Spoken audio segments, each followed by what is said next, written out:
Assalamualaikum warahmatullahi wabarakatuh. Hai anak-anakku, semoga kalian senantiasa sehat dan bersemangat dalam belajar IPS hari ini ya. Pada hari ini kita akan membahas tentang permintaan dan penawaran. Tujuan pembelajaran kita pada pagi hari ini yang pertama, kalian harus dapat menjelaskan kaitan antara permintaan, penawaran, dan harga. Selanjutnya, menjelaskan peran pasar bagi kehidupan masyarakat.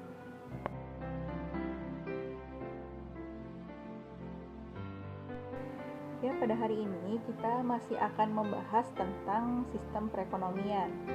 Hari ini kita akan membahas tentang permintaan. Apa sih yang dimaksud dengan permintaan itu? Yaitu keinginan yang disertai oleh kemampuan untuk membeli barang atau jasa pada tingkat harga dan waktu tertentu.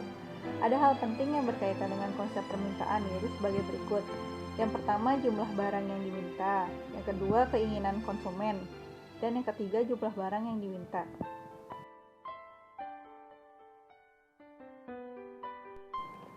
Faktor-faktor yang mempengaruhi permintaan antara lain sebagai berikut. Yang pertama, harga barang.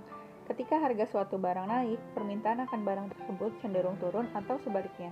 Yang kedua, jumlah pendapatan. Ketika jumlah pendapatan meningkat, konsumen cenderung meningkat atas konsumsi yang diinginkannya. Sebaliknya, ketika jumlah pendapatan menurun, konsumen akan cenderung menurunkan pembelanjaannya terhadap suatu barang dan jasa. Misalnya nih, ketika jumlah gaji orang tua kalian banyak, pastikan kebutuhan kalian akan semakin meningkat. Apakah kalian minta HP baru atau minta permainan atau games yang baru gitu kan, karena uangnya tersedia. Sebaliknya ketika uangnya tidak tersedia cukup, maka kalian akan mengurangi permintaan atau keinginan yang timbul di dalam diri kalian. Yang ketiga, jumlah penduduk. Semakin besar jumlah penduduk, semakin besar pula permintaan terhadap suatu barang dan jasa. Yang keempat, ada perubahan selera masyarakat. Yang kelima, hari raya keagamaan. Permintaan suatu barang dapat dipengaruhi dengan hari raya keagamaan, terutama pada barang-barang yang merupakan simbol keagamaan. Contohnya, ketupat.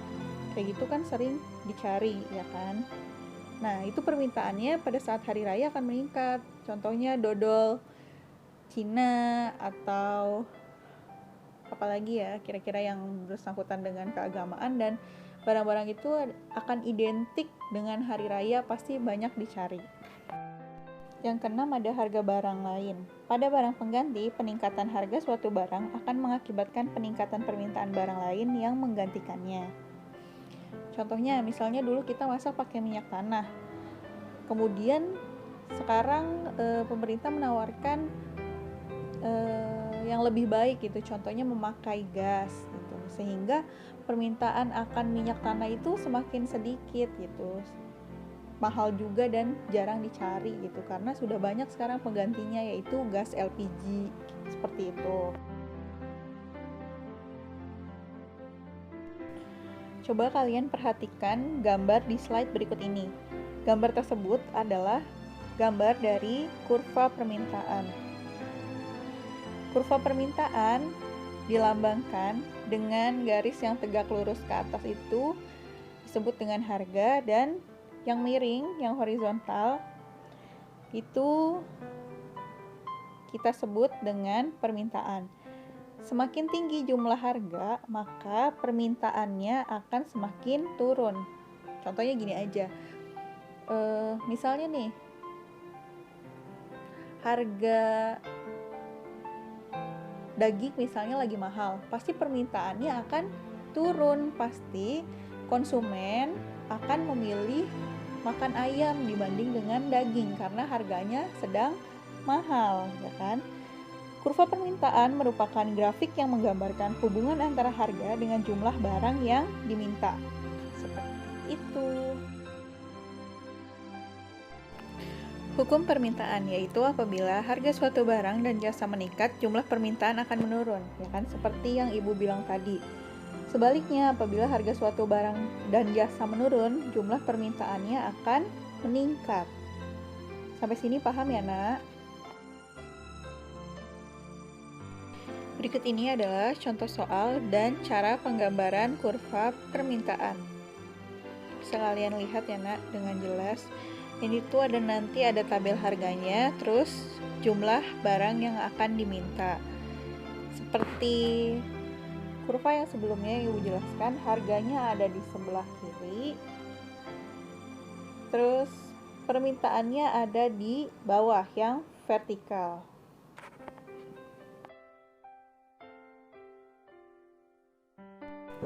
Selanjutnya, yang akan kita bahas adalah penawaran.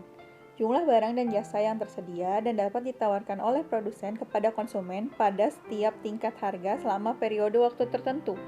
Jumlah penawaran berkaitan dengan tinggi rendahnya harga suatu barang dan jasa. Apabila harga barang naik, jumlah barang yang ditawarkan akan meningkat. Sebaliknya, jika harga barang turun, jumlah barang yang ditawarkan akan menurun pula.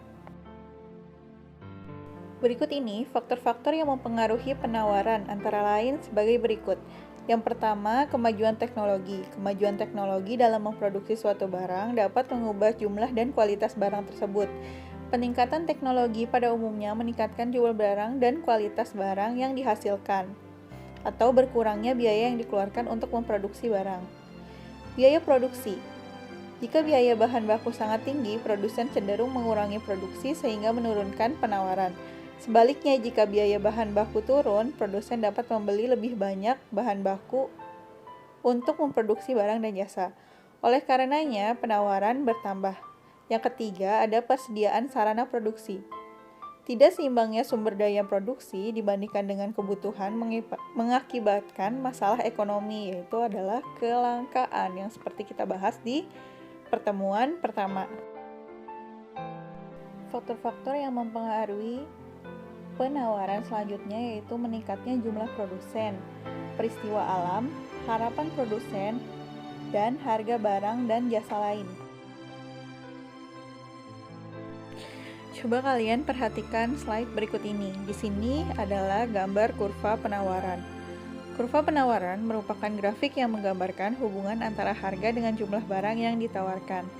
P itu kita lambangkan dengan harga roti atau price. Ya kan? Di sini harga rotinya dimulai dari 500, 1000, 1500, 2000, 2500 dan 3000.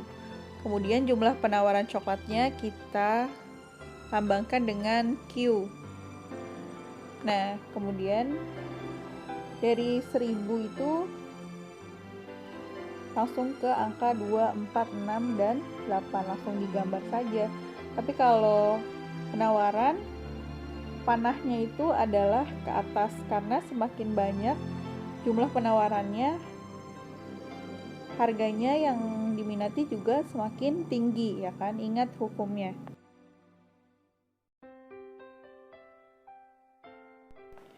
Hukum penawaran, yaitu apabila harga suatu barang dan jasa meningkat, jumlah yang ditawarkan juga akan meningkat. Sebaliknya, apabila harga suatu barang dan jasa menurun, jumlah barang yang ditawarkan juga akan semakin menurun.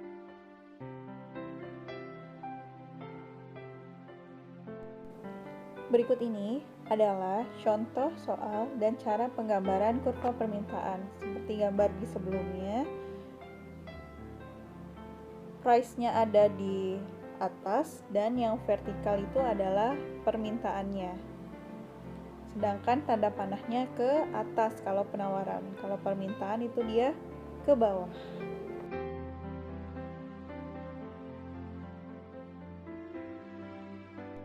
Tugas pada pertemuan kali ini yang pertama, kerjakanlah soal di bawah ini. Tulis tabel dan buat kurvanya menggunakan penggaris. Jadi kalian tulis soalnya ya. Yang pertama kalian harus membuat kurva permintaan. Kalau kalian lupa, kalian bisa lihat di slide sebelumnya. Sedangkan untuk soal yang kedua, kalian harus membuat kurva penawaran. Ingat ya nak, jangan lupa. Yang pertama tugasnya membuat kurva penawaran dan yang kedua membuat kurva permintaan. Seperti biasa, apabila kalian telah selesai mengerjakan tugas tersebut, kalian kirimkan email ke alamat email ibu yang baru, RIA-nya 2 kali 8927@gmail.com. Jangan lupa tuliskan nama, kelas, dan nomor absen. Semangat terus belajarnya ya nak. Jangan berkeliaran. stay safe. Wassalamualaikum warahmatullahi wabarakatuh.